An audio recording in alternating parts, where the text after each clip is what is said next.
All right. Well, we're here with Jim Koplik. Everybody knows Jimmy. He's been bringing concerts to Connecticut for a million years. He's like the godfather of the concert business. I mean, nobody can refuse Jimmy. And you had all kinds of great shows here. But I do remember, Jim, that you and I always shared that passion for the Beach Boys. And just hearing the news about Brian, I just wanted to reach out to you, and I just because is it 41 Beach Boy concerts you've done? I've done 41 Beach Boy concerts since 1971. Oh my God. And Yeah. amazing. And how's it been? How have they pretty much been to work with all those years? Obviously, you must be very happy you don't do 41 of them unless they're easy to work with. They're very easy to work with. Being friends with the lead singer always helps. And so if there are any issues, I just go to Mike Love and we settle them between us, which is nice. And, even though there were changing people in the band as time has gone on, Brian was in the band. Brian's not in the band. Brian does come back into the band.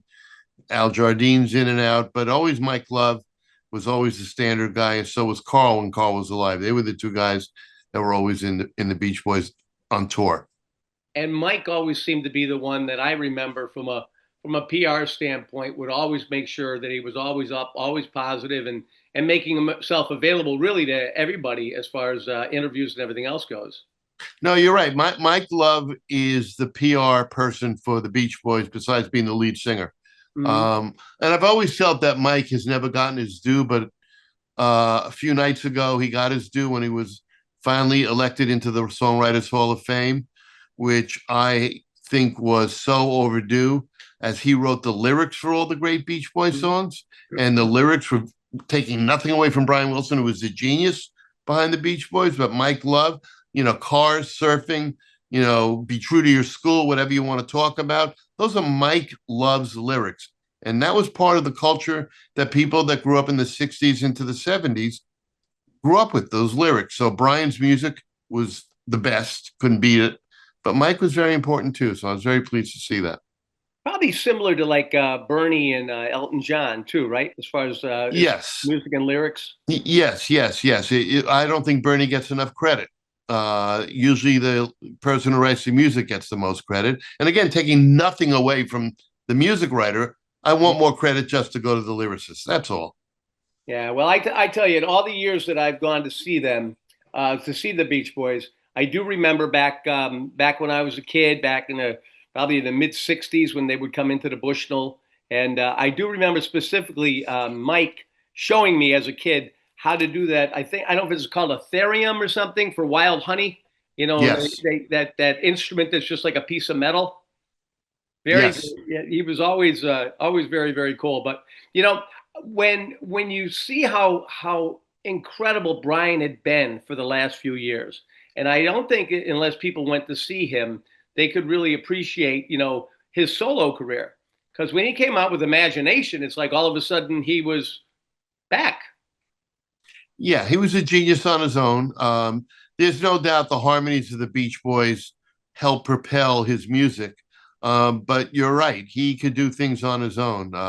When the Beach Boys were on tour, he was back in LA creating the music with the Wrecking Crew, which is the band that really backed up the Ronettes and all the greats, a lot of the Righteous Brothers music and things like that. They were the backing band. So the Beach Boys never really played on their own records. They only did their music live.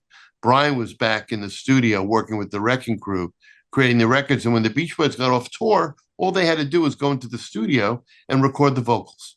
It was simple as that. Not so Yeah. simple. I shouldn't say simple as that, but you know, it was done. Yeah, and there's been so many incarnations, but somehow that glue of having Mike in there, and of course Bruce Johnston, and just the whole feel of it. And people talk about through the years. Of course, way back, they were always asking whenever they would come in concert. The big question was, is Brian going to be there? And Yes, you're right. I did get to see him once with them, and I think it was at the very beginning of the 50th anniversary tour. I guess. Mohegan Sun was the third date of the tour. Yeah, yeah. And that was so it was the beginning was I think May 12th, if I remember correctly. And And it was a very special moment for me because it was almost 50 years since I had started working with the Beach Boys when that happened. It was about 40 years. So it was a real pleasure to go out there and see the guys all playing together again. And it was a great show. And they only did a few, right? Just a few were They all. did about 6 weeks. That was it. Wow. Yeah, that Yeah. was. So they did about 25 shows. And now you've got Mike came into the to Bridgeport at the amphitheater last year, right? Yes, Mike came. We would have had him this year too, but we have another show the night that he wanted. So hopefully we'll bring the Beach Boys back next year. Well, I guess the Bridgeport arena has really taken off. Now this is now let me get the name right. It's the Hartford Healthcare Amphitheater. Amphitheater. Okay, It's great. not. It's not an arena. It's an amphitheater. It's outdoors. Mm-hmm. We had Ringo there on Thursday night. Excuse me, Thursday night. We had Ringo there. Oh, that had to be wild because he's It was always great. got a different all-star band with him, right? He had a few members of Toto, Colin Hay from Men at Work. So they play the Toto hits and they play the Men at Work hits. And of course, Ringo's had 6 Beatles songs that he sang, and then he had 6 of his own solo hits that he put in there. And of course, you've had a chance to work with Paul McCartney quite a bit too, right? Yeah, I worked with Paul. We had him in Hartford about 20 years ago. We had him in Hartford, which was, I'm a Beatle freak, so it was great to be able to say that I've now promoted both of the living Beatles, which is nice. Not bad at all, Jim. Is No, there, is there anybody out there that you are still hoping you can book and haven't been able to get? no, not really. No, the only great artist that I've never booked and promoted was Jimi Hendrix, and I don't want to be Jimi Hendrix promoter. Otherwise, I'm not around.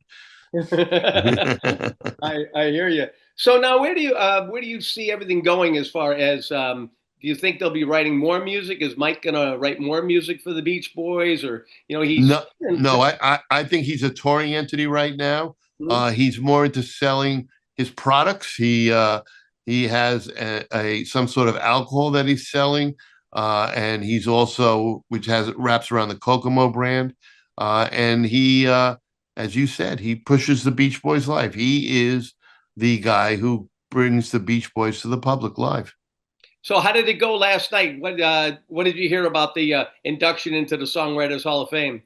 Honestly, I have not heard about it yet because I was invited to go, which would have been a pleasure. But because I had Ringo last night, I had to be at the Ringo show. So the Doobie Brothers writers were elected also along with Mike Love. So it was a nice team of people that were elected to the Songwriters Hall of Fame. Now I understand, and I don't know if I heard this right or not, but I heard they were going to be the Doobies were going to be going back out, and there was a chance they were going to be doing something with the Coral Reefer Band and calling the tour the Doobie and Reefers Tour. Yes, yeah, it was called Smoke. It was going to be called like Smoke a Doobie and have a reefer or something like that. It is playing a few places. Closest to us here in Hartford is up in Saratoga, New York. They're playing together. Oh man, I tell So you. if you want to smoke a doobie, we'll get in the car, you and I, Steve, and we'll head up to Saratoga. Oh yeah, we'll get in the car. You and I heading up there. Yeah, I could just see if we ever get up there or not. That's a is that what they call SPAC up there? Is the Yes, it's SPAC. Exactly right. It's SPAC. We booked that venue too. So anytime you want to ride up there, I'm happy to give you a ride up there. Oh, well, I tell you again, thanks to you, I had an opportunity to go up there with my late wife and see a Jackson Brown concert. With Tom Petty. That was amazing. Yes, but your late wife loved Jackson Brown. I remember that now. Oh, Yes, yeah. you're right. Yep. Anything and you know something before she passed, because he wouldn't do it. You and I spoke about it. Jackson wasn't big on meet and greet, and he was going to be playing in Ojai, California, and Kelly said Jackson is playing in Ojai with a meet and greet, and she belonged to I think it was Guacamole, a charity thing he was involved in. And she sent me a picture. She said he was so wonderful and spoke to him for like 15 minutes. But great! And I'm sure it cost a lot of money for Kelly to get in there to the meet and greet. Well, I'm telling you, believe me, there was when it came to Jackson. If he's doing it, she's going to go for it. Hey, let me do this. We're going to take a quick break, and then what I want to come back and just a little bit more. I'm curious to see how your life has changed. I see so many wonderful children and grandchildren, and see if anybody in your family is following in your rock and roll bootsteps, I guess. Can we take a quick break, Jim? Be great. Thanks.